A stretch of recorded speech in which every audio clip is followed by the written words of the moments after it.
Hey friends, if you wish to turn off touchscreen on your Windows computer, then please watch this video.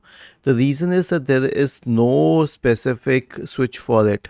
Why? Because a lot of computers come with a touchscreen and that is the only mode to control them. But if you want to do away with that for any reason, then search for device manager in the Windows search bar and go to device manager. So a touchscreen is an HID or a human interface device. Expand this list, you will find a list of HID devices. If you see anything called as HID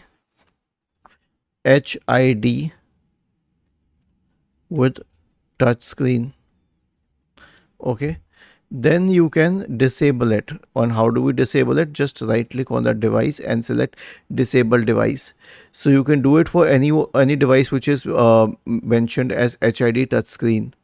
Was this helpful? If yes, then please subscribe to the channel. If not, then let us know in the comment section of the video on how we could help you further. Thank you for watching this video and have a nice day.